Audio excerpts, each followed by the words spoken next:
Hello and welcome to episode 6 of The Hex with John Arnold, Armand Kafai. I'm Daniel Robertson. Armand, it was a busy weekend of MLS playoff action. What was the excitement level for you watching the games this weekend? It was a lot because I watched my depressing Cowboys lose, and then I was able to watch MLS for like what 3 to like 10 p.m. or something ridiculous like that, like a sicko. So, How uh, bad of a chief soccer officer do you think Jerry Jones would be? Or better yet, who's the Jerry Jones of MLS? Oh, I feel like that's an off-season topic for All sure. right, we'll put a pin in it. That's a yeah, fantastic off-season topic. I mean, I, I don't want to say it right now. Yeah. We I know what hate we're Jerry Jones, man. He's ruined my team. What happened to the game I love? I had no success ever since I've been born, and everyone like rips me like, "Oh, you're a Cowboys fan. You had success." Yeah, it's like we Not since suffer. I've been born. I've been suffering. We've been suffering. Well, Frisco might have a candidate for that, but we will. It was it was a fun weekend, guys, and let's get right into it with another MLS heavy episode of the Hex. There was a big upset on Sunday. Maybe some would say bigger than others, but the Leagues Cup winners, CONCACAF Champions Cup finalists, defending MLS Cup champion Columbus Crew, they are out. Armand, you are locked into this one. Was this a case of Columbus underestimating Red Bulls, or was it Columbus running out of gas, or was it somewhere in between? First off, I have to give you your flowers. I did. Thank you. Thank you. I I was look. surprised you didn't talk more trash. I really Oh, thought that Yeah, was I going thought you I've were to gonna already come got be. it into lined it. up. I've already got it lined up for another segment. Don't you worry. This All one right. I think I because I did predict Columbus. I can't call it, I did predict Columbus to make it to the conference final. So I can't call it too much. But Armand, they were not able to do the thing that no MLS team has done. No, absolutely. And I think the biggest thing about it was the game one was very disappointing. I mean, we watched game one together, and one thing that I noticed in game one was Red Bull had kind of condensed the field to a degree and made Columbus a team that was just crossing the ball. And if you're noticing where they were crossing the ball from, those are chances that teams are trying to move away from. Lofted balls into the box, trying to flick balls in. There are a lot more teams are going for the more driven approach, like you see Jordi Alba and Messi do really well, which is those cutbacks. Those are Mm. more likely to be goals according to some metrics. And then you saw in game two, Red Bull just made it a Red Bull game. Like they were all over the place. They were pressing. They were forcing turnovers. Guys, actually, a little bit of research before this. Oh, Red whoa. Bulls, I know, Oh, surprising right there. Red Bulls actually attempted more passes in Columbus's half than in their own half. Wow. That's exactly what Red Bull soccer is all about. And look, I mean, if you're Columbus, they created 5 chances with an XG above zero point 0.2, and you'd probably say it's pretty good. And they scored on 2 of them in the second half. Unfortunately, one of them hit the post, one of them was saved, and that's how soccer is sometimes. It goes to penalties, and I think Red Bull set themselves up very well in the first game and allowed them to have a good chance to beat Columbus at home in that second game. So I don't know if it's necessarily Columbus running out of gas, but I think Red Bull and Daniel, again, credit to you. You pointed this out. The addition of Forsberg coming back has almost flipped the team in a completely different direction. And while we're talking about hell is real potentially in the semifinal, we could be talking about a Hudson River Derby instead. Yeah, and to me, this was one that the warning signs were there in two ways. One, we point to expected goal difference as a predictive metric throughout the season. And if you look, 5 of the last 6 MLS Cup conference champions that made it to MLS Cup were the top team in that conference in expected goals. Now, Columbus was the top team in the Eastern Conference in expected goals this year, but who was right behind them? The Red Bulls. And so this could have been a case of a little bit of unluckiness that Columbus played them. John, how much do you think it plays into the factor, though, that the Red Bulls played Columbus on decision day? And we're actually seeing this in another series. It's going to 3 games. This was the third time they had played them in 3 weeks. yeah, I think that they definitely had a level of comfort playing a team with a reputation of Columbus. I think that there was a level of comfort there. You guys both brought notes and stats and all these different things. But I'll tell you what my question is not did the crew necessarily run out of gas, because I think they played okay in that second game. But Armand, I agree with you that this was lost in the first game of the series. And I wonder if the fans ran out of gas. They were asked this year to go to a lot of CONCACAF matches. They were asked to go to the All-Star game, to I think it was 6 Leagues Cup games or 5 Leagues Cup. Cup games, the Campeones Cup, all these different things. And I do think that when it was the first round of the playoffs, fairly, I think a lot of them thought, well, I'm going to advance out of this. I might save my money from MLS Cup. I'm not even saying the crowd was bad. I just think that that first game was absolutely the difference. The other difference that is not, a wonky stat is Carlos Coronel. I thought he Yeah. was really, really great in the penalty shootout. He was good in both legs of the regulation games. So I think that he's a guy who's settled in really well and is kind of a, I don't know, ideal backstop for a team that plays like Red Bulls want to play.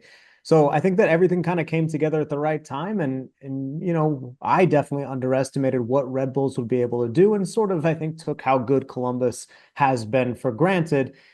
This is the playoffs, and in theory, it's a system that we all hate, but really should benefit the team that's traditionally better, that's stronger during the season. But if you don't lose that first home game, all of a sudden you're on your heels. Right, exactly. And to me also, the notes I wrote when the Red Bulls needed it, their designated player stepped up. Van Zier scored a goal that you need your designated player forward to score. Forsberg had the assist on that goal. He had the PK goal, and like you said, Armand, he ran the show. One name that I think we need to keep an eye on for the future is Daniel Edelman. He's a guy who's 21 years old, ran the show in midfield, and by the way, scored the game-winning PK. It reminds me a lot of, like, okay, obviously not saying he's going to be a Tyler Adams player, but this is another holding midfielder who came through Red Bull 2, really started to take the reins. I mean, he's going to be a potential captain next year. Armand, one question for you before we wrap this segment. We'll talk more about the Red Bulls. They are going to have a lot of time off before their next game. Oh yeah. We got multiple shows to talk about the Red Bulls. What does Columbus, like, just a quick postmortem here? What does Columbus need to do to improve this offseason, do you think? It's an off season where they're gonna have to have a lot of decisions, right? We've seen Nancy linked with Europe. We've Yeah. seen Cucho That's what I linked. was going to say, man. Yeah, I'm interrupting you to say keep Nancy. exactly. Keep If they don't Nancy. keep him, if the project doesn't keep going, Armand, I don't see this team continuing to do what they've done, which, even though they're out of the playoffs, even though they didn't repeat as MLS Cup champions, is wildly impressive to me. But if they don't keep him, Armand, I don't know how they do it. I 100% agree, John, because even let's say they sell Cucho, they've shown that Cucho is an incredible player. Like, let's not get it twisted, but they've shown when they had to send out Zella Rayon, they can bring in talent and they can replace that talent.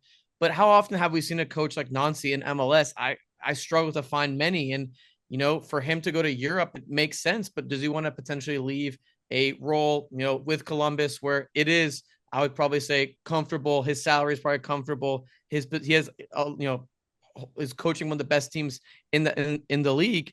And also, guys, again, another thing we have to keep in mind: Bezbachenko left.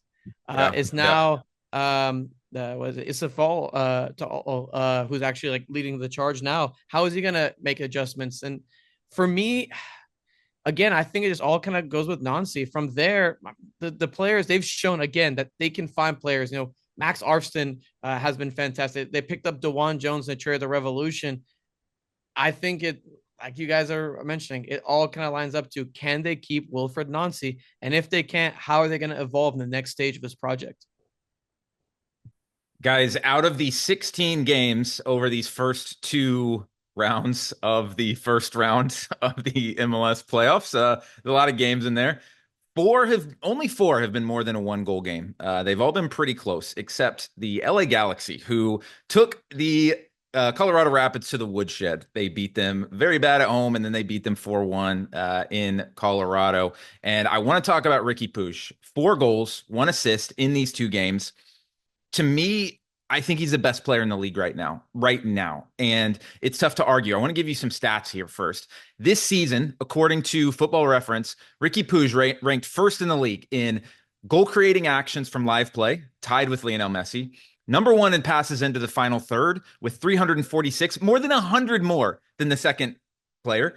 Most long passes completed by a midfielder with almost 300, 50 more than the second most player, and the total distance covered in the passes in the league. So he's spraying long passes, they're accurate passes, and they're into the final third. if you look, he is the perfect fit for how the Galaxy want to play. They want to win the ball, play long balls to their wingers, Gabriel Peck and Paintsel, and he's a perfect fit for them. And then what I loved in the game against Colorado, he wasn't content to be like, oh, we're up 2-1, let's just hold on to this. He was getting the ball and driving forward and driving forward and driving forward and creating those goals. And I think right now he has a Galaxy as MLS Cup favorites. John, what are you seeing out of Riqui Puig right now? Oh, he's been this good, I think, but he just didn't have the pieces around him before this season. This season, they bring in two DP wingers who both work perfectly with him that they found, to their credit, I think, from places where, yeah, MLS has bought in those markets before, but I do think that Will Kuntz and the front office really deserve a lot of credit for bringing these players in the way they've worked. That being said, I think that Riqui Puig does enough that you don't need kind of a perfect fit. He's a player that I think a lot of players can work well with, especially when you talk about kind of needing speed and brawn maybe to get on the end of some of those long passes.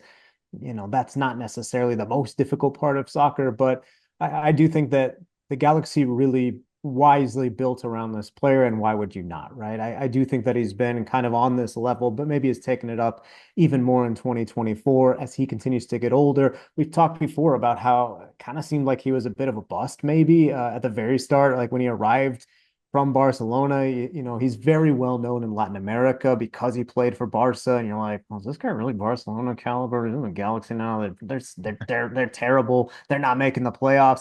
And then all of a sudden, it's like, man, this guy could go back to Barcelona maybe. Like he just needed the pieces. Like, what else are you going to say? He just needed.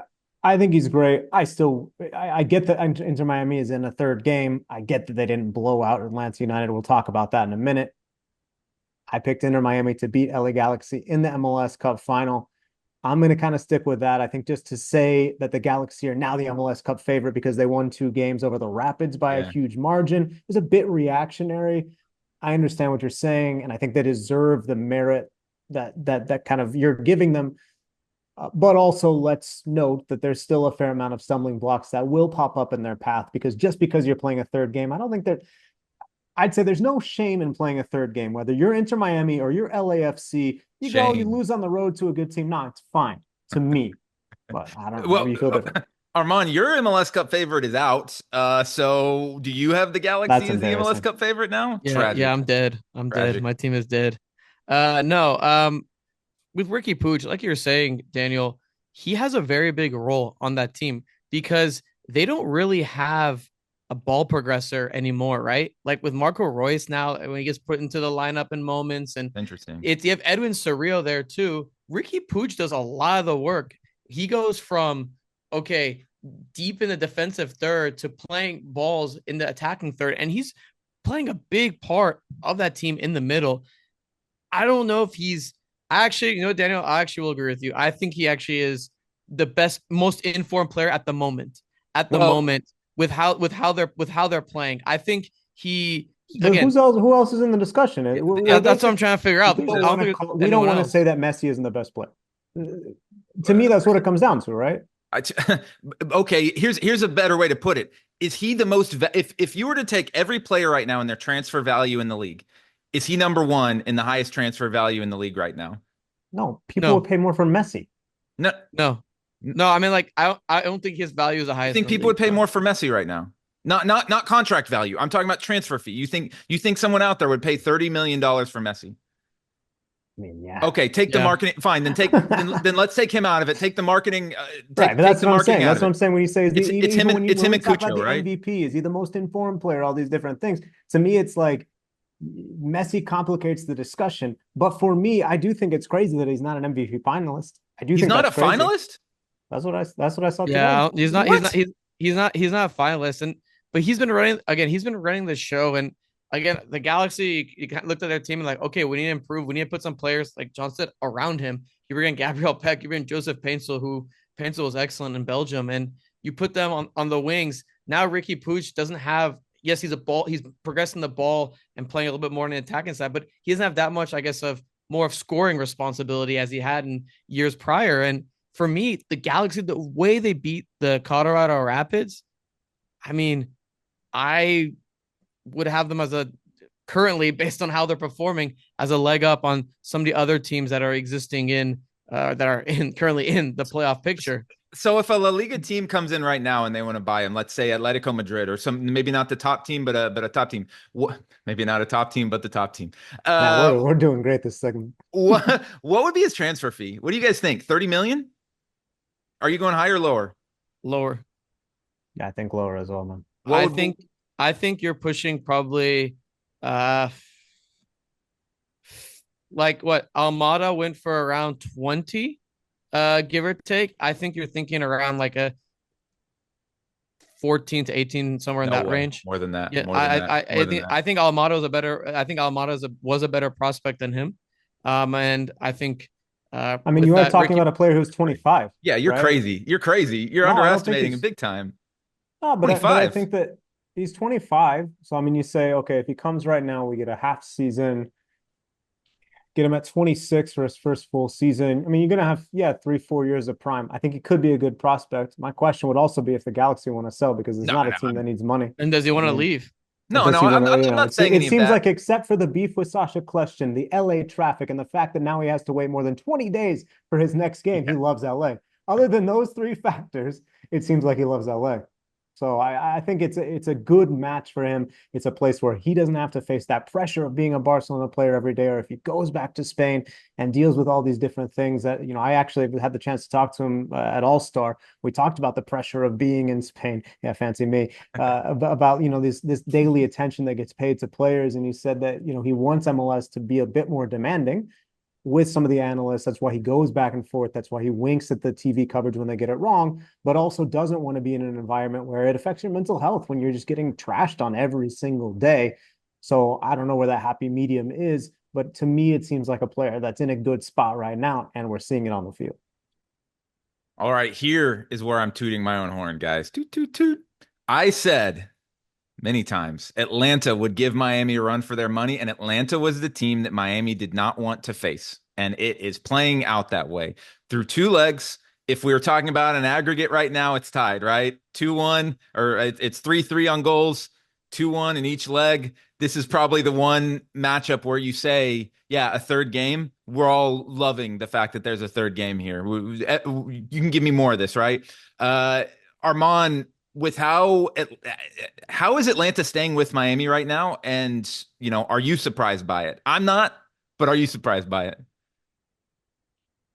I don't know if I'm necessarily surprised by it, but because of the way that Miami just sometimes tends to just play this very unstructured style of play in Not moments. sometimes, not sometimes, like in the second half, you see it, and it almost like when I was watching the game on Saturday, it felt like it was a carbon copy of the game that happened in September when they drew 2-2, and how open the game became. I mean, you saw 5v5, like literally, it was like a 5v5 game. Okay, Atlanta would go for it, and all of a sudden there was just huge spaces in midfield, and Miami would go for it. It turned into a track meet, and that's just really just unstructured style of play. And Atlanta, I think has some interesting pieces to be able to compete in this position. I mean, Moranchuk hasn't been as good in those moments, and Saba though been fine. But yeah, Saba Lundice has been absolutely fantastic. You look at guys like Guzan has stepped up in game one. He, like we mentioned, he stepped up very big. And for Atlanta, I mean, Miami has not been able to beat them, and they didn't beat them in the 2-2 game, and that 2-2 game in the regular season. Miami was a little bit rotated relative to what they usually play, but look, the underlying metrics are not big fans of Miami, and we talked about why, right? Because they have players like Messi and Suarez who constantly outdo them. But in terms of their like expected goals allowed and all that jazz, it's not necessarily great for Miami. Now, again, we always mention throw it out the window because they have good players, but when those players, don't make significant impacts, like Messi didn't really, I wouldn't say wasn't really strong impactful wise. They tend to struggle in those moments, John. I don't know. Like they just tend to have issues. Yeah, but I think I'm more impressed by Atlanta than down on Inter Miami. I really do feel like even after the first game where you said, oh my gosh, Brad Guzan stood on his head. Oh my goodness, like this defense, was really there to play. And then all of a sudden they're able to sort of get a chance here or there. I thought their chance creation was was impressive. And I thought the way that they found shots in the box and the way that they got into the final third, to me, that's, a credit to what they do. And yeah, we can kind of say like, well, okay, like let's look at some of these guys who are on the team, and they're not big names, obviously, like the ones Inter Miami has, right? So I think it's a credit to kind of, what Atlanta United has been able to scrap together from a season that is disappointing, that ended with them, or in the middle of they fire their manager. And all of a sudden, like they're still hanging with this team that was the best team all regular season, that has these big stars. I thought Best it team was in a MLS really, history, if you look at the points. yeah, well, I thought it was a really impressive performance. And I think that, game one, I would have said, what did they do right? Well, Brad Guzan. But game two, I thought that some of the attacking players really joined the fold. And to me, that's the impressive thing. I'm still not convinced they can do it in a game three, but like you're saying, Daniel, like I'll definitely be watching, and I don't think it's like they don't have a chance. There's a little bit of a Dallas Mavericks versus Miami Heat 2011 feel to this for me, in the sense of, you had the Miami Heat with the Heatles and they had all their star players. And then you had the Mavericks come in with these old veterans. Obviously, yes, there were some stars, but you look at Dax McCarty, I was about to say, Brad is Dax Guzan, Dirk? Brad Guzan, the Jason Kidd. Like I would say Dax McCarty. Is that If we because want to they're both cosplay this bald? The out, bald white They're both guy. bald white guys. Is that yeah, why if we want to cosplay this out and actually say who on the 2024 Atlanta United squad is compared to the 2011 Dallas Mavericks, you got Saba as Peja Stojakovic from the wing. No, I'm kidding. But we got, you got Dax in there running the show, and it's almost like when the Mavericks won that, no one wanted to be the one that lost it for Dirk or for these older players. So you had that combination. I'm telling you guys, don't be shocked if Atlanta comes away with a victory on Saturday night. I think it's going to be a I would be fascinating shocked. game. I would be shocked. I would be completely shocked. But one thing I want to add though, how cool is it to see the Benz like packed again? Yes. Like that, I think we all remember that 2018 MLS Cup run and how great it was when Atlanta United won MLS Cup and the energy around Mercedes-Benz Stadium. We saw that again. I mean, when Shande Silva scored that goal, I mean, that place just erupted. You could hear it on the broadcast and it was just going crazy. And it's great when, the Benz is full, Atlanta United's good. We really were struggling to see that during the season. Oh, In but a I actually season, say credit to the fan base, because the Yeah. fact that there are as They many showed up. fans as have been at the Benz, yes, for this playoff game, they absolutely showed up, but also all season when this team has not lived up to yep. expectations, where they came into the league and people thought this is going to be a championship team regularly. This is where the bar is set. They bring in players that have and haven't worked. To talk about Almiron, but we can talk about PT Martinez, we can talk about Thiago Almada, but we can talk about Ezekiel Barco, whatever. Like, this is a team that signed aggressively, that spent money, that wants to be in this upper echelon. They just haven't been there the last few years. To me, whether or not they get past Miami, this seems to indicate that they could return to that here in the not too distant future. Obviously, advancing in the playoffs would help that cause quite a bit. So we've seen some really good in the MLS playoffs, as we just talked about. And shout out to Guns Up for those watching on the broadcast. I cannot put my college in there. We've seen some really good in the MLS playoffs this year with the series we just talked about. Red Bulls upsetting Columbus. We've already talked about the good here. We're going to have to talk about the not so good at this point. We'll start out with Charlotte versus Orlando, which got my blood boiling. We've talked about, the ridiculous formatting. Some of it I think is okay. Again, we said it just a minute ago. A game 3 in Miami versus Atlanta. No one's unhappy about that. I can't wait to see that game. That's going to be a fantastic Apple's one. excited about that. I'll tell you that. Absolutely, absolutely. But why are we getting a third round of Charlotte Orlando when Charlotte goes into this having not scored in 180 minutes? They lost 2-0 at Orlando. Then they host Orlando. Granted, they played well. They probably deserved to win the game, but they didn't. They didn't score against Orlando. Okay, they win a PK shootout, and all you have to do to get to game 3 is go 0-1-1 and win a shootout. To me, that makes game 1 almost completely just not even important, right? Like that's the first thing right now.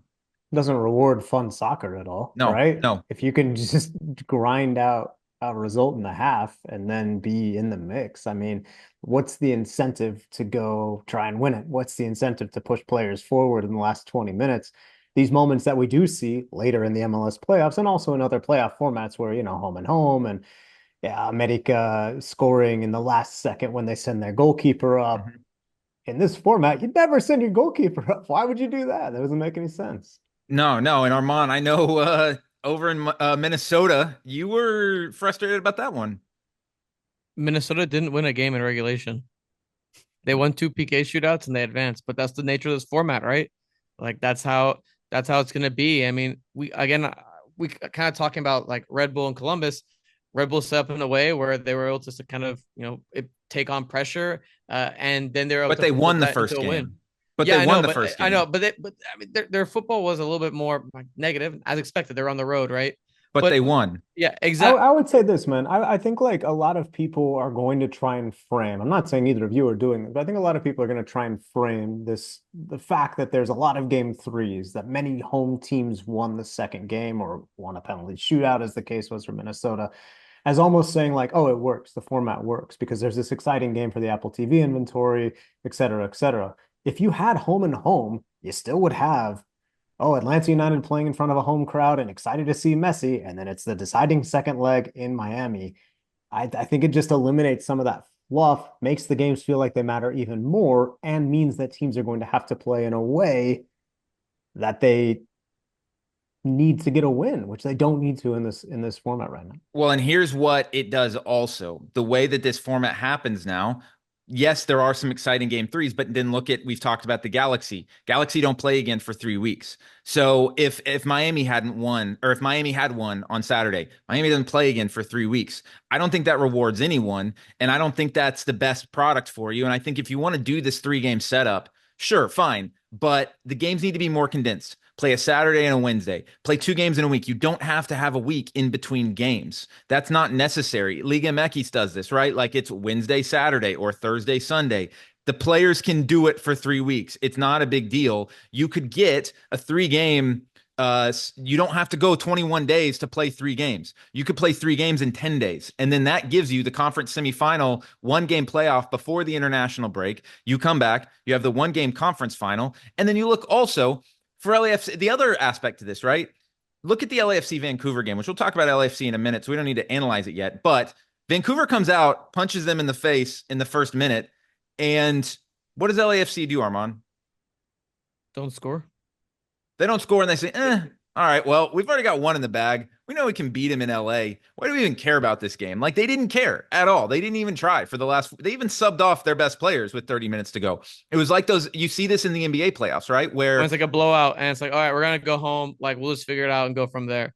Like, yeah, I mean, to me, like again, the part like the fact that the score doesn't matter from like the first game or anything, just it just makes things just so like it's so weird. And the fact that a team like again Minnesota, which I mean, I had Minnesota advancing, and good like call. it's Good cool that call. they He had won. to, he had They're to great. slide that in. Yeah, I decided in. That's a little flex. Um, but the fact that Minnesota didn't actually win, they didn't actually win a game. They won two PK shootouts and they're advancing to the next round. I mean, cool, I guess. And they're like, yeah, we proved everyone wrong. It's like you didn't actually win. You just drew 2 games and you won two PK shootouts, and that puts a lot of like emphasis on those PK shootouts. And again, like I said with Charlotte, Charlotte hasn't scored, and they're being rewarded with a game three. Like why? Like why is this like again?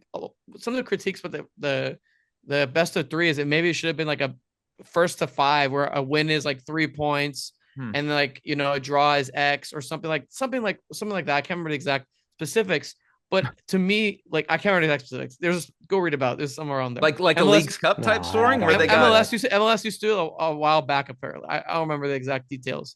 But in the end, like each game kind of its own game. It's just like it has some pros and cons. And to me, like the biggest con for me What are you though is saying the right now, three man? week the 3 week gap. The 3 week gap is the biggest con for me, and the fact that they can't wrap this up for the But November it break. actually ties back into this idea that they could change the calendar and then everything would be a lot easier because you're not trying to dance around this international break that they've had it to still try and dance sucks. around all the time. I don't think that, yeah, I mean, I don't think 3 games is good, but You love the 3 games. Well, I don't think it's too surprising, but we are headed to a third and final game between LAFC and Vancouver. This is a situation similar to Red Bulls in Columbus, where even more, they are going to be playing the fourth time in less than a month. Vancouver's won twice. LAFC has won once. LAFC is the number one seed. Some of us picked them to make MLS Cup. Armand, should LAFC be pretty worried right now with the game on Friday night against Vancouver? I gotta be honest. I don't know if I'd be as worried. LAFC always plays super well at home, and this game was a bit of a weird one. They got punched, like you said, they got punched in the mouth in the first 50 minutes, allowing 2 goals, and that completely changes the game state, right? That completely changes the way that you want to play a game. And while I think Vancouver is a pretty solid and good team. I think LAFC as a whole, I don't think they played. They didn't play good to start of the game, right? But that kind of defined it from there on out. And I think for one, I'm not too worried about them going home, but you do have that looming thing, especially with Stuart Armstrong from Vancouver. He's been very impressive ever since they acquired him in the summer window. You have Ryan Gold, Brian White. I mean, these guys are offensive weapons. You had Fafa Pico, look like a man on mission on Sunday night, just going after not starting in game one. So you have a bunch of hungry players for Vancouver, but LAFC with nothing to lose. Yeah, I mean, to a degree, but if they lose, they're also out of the playoffs. But I mean, and I'm sure they'd love. I'm sure they'd love to advance. But yeah, you have guys like Boanga, which I still think he's instrumentally one of the best players in MLS. And I think one off night. Wow. Come on, man. Hot take, huh? One off night doesn't really define. And plus, they scored 2 of the goals technically. So 2 of them were own goals. LAFC's got nothing out of John. LAFC's got nothing out of Vela, right? I mean, he was at the Clippers game, huh? Is that to be expected? Is that a surprise at all, or was this really like kind of a long shot, like when FC Dallas and Carlos Ruiz in 2016? I mean, you got basically as much time as Ruiz has. I think like it's tough for us to know what LAFC was going to get because we hadn't been seeing Carlos Vela working out, not working out, etc. Right? Yeah. I'm not too surprised, but I also don't think they need Carlos Vela to get out of the first round. And I don't think they will. I think that they're going to be able to get out of the first round. They're going to get past the Vancouver Whitecaps in this do or die game. I think that, you guys were referencing, hey, sometimes a team, like the game starts poorly and they're like, no, let's just win it at home. And I think that's exactly what the case is here. I feel like that they're going to be fine. But is that not an issue with like a club culture type thing? And this isn't a freaking. I could still win a trophy with that. Isn't a Wednesday. This isn't a Wednesday night game. In May where you're playing in Vancouver and you go home. You've got the Galaxy looming. I mean, I don't mean to dismiss Vancouver because I think Vanny actually deserves a lot of credit for the way that he set up his team. I think Fafa Pico in that spot was something interesting and a little different. And it paid off, right? Like he caused havoc. I think Gald is really, really good, and we've seen that. I think Andre Kubas is one of the most underrated midfielders in MLS. So I think it all kind of comes together to where it's not going to be a team that you're just going to be able to waltz all over. But I do think that even the scoreline, etc., was a little. Was that a little election shout out for the day before the election? They can't Tim Waltz all over him. No, it was not. But if it sways anyone, then fine. Daniel, you seem convinced that LAFC is going to struggle and might lose. All right, LAFC has a problem, guys, and I'm going to tell you the problem with LAFC. It's a man named Olivier Giroud. He's not creating chances. He has combined 1 point. I did some research, guys, and he has combined 1.5 expected goals created in 732 minutes. He has 0 goals and 1 assist in MLS play for LAFC. Now, of course, he did have that goal in Leagues Cup, but that was a long time ago. He's offering them nothing right now. And for reference, in the last 5 games, Denis Bouanga has 3 goals, 1 assist, 2.2 XG. So in the last 5 games, Denis Bouanga has created significantly more or finished. I mean, the chances he's getting when you talk about a center forward, you're not worried about him creating chances. You're worried about if chances are coming to him. Is he getting in good areas? Is he getting shots off? He's not getting shots off. He's not creating anything. He's not creating chances for other players. And that is an issue with the way that LAFC wants to play. And David Martinez is frankly playing better than him right now in that role. So that's the issue for me is you're getting an hour out of Olivier Giroud. Is he going to score this weekend? When's the last time they lost at home? Probably a while, but they don't have to Late lose. August, they lost to Houston. They don't have to That? lose. When's the last time they didn't win before this what I'm gonna call a blip? And with 7 straight victories, man. They don't have to lose to get knocked out, though. All they have to do is draw. They won their last 7 matches before this game, which they started poorly. I think the goal goes into 10. You're like, oh, okay, we can still fight back. The goal goes into 13. I think you're like, we're winning this at BMO. And I think they will. Can we embrace debate for like 2 seconds? Yes, please. How do we feel about Kai Kamara versus Olivier Giroud? I'm telling you right now, it's a crazy question, but would you rather have 30 minutes of Olivier Giroud at the end of the game and 60 minutes of Kai Kamara, or the other way around? What are you looking at? Now, I will say in this situation, the first goal is going to be absolutely huge in the game against Vancouver. If LAFC scores first, they're probably gonna roll. So you probably want to play your best goal scorer. But is that Kai Kamara or is that Kai Kamara, Olivier Olivier Giroud? Like that's the question. Because I mean, for me, it seemed like the team played a little bit better with Kai Kamara in some moments. And I know I'm not trying to. Olivier Giroud is a brilliant player, but sometimes it takes a time for players. They're not like all like Stuart Armstrong, who kind of just jumped into the mix for Vancouver and played really well. Sometimes it takes a while for players like, half a season to acclimate to MLS. Maybe Olivier Giroud is struggling in that aspect, and maybe I'm not saying you should, but maybe Kai Kamara could be you just said he should. Yeah, okay, I'll go on a limb. He probably should, and maybe Kai Kamara should be starting in place of Giroud in a do or die game, in a game where Kai Kamara knows the league. He knows how to draw those moments. He knows how to play in these, I guess, weird games. I don't know. That's just something that's kind of popped up in my mind when I watch LAFC play. It's a weird debate to think about, but Kai Kamara or Olivier Giroud? Well, guys, when we did predictions last time, the analytics loved it. So we're going to do some analytics again. I did some research, and the analytics loves the predictions. So we have got 4 games this weekend. Friday night, LAFC versus Vancouver. Saturday to start it off, Cincinnati hosts NYCFC. Then Orlando versus Charlotte. Then Miami versus Atlanta. It's going to be a lot of fun. First off, LAFC Vancouver. John, start us off. LAFC is going to win. Armand? I think Giroud is going to score. Armand? LAFC, I say 2-1. Yeah, I got to go LAFC. Oh, you just come on, man. Come on, man.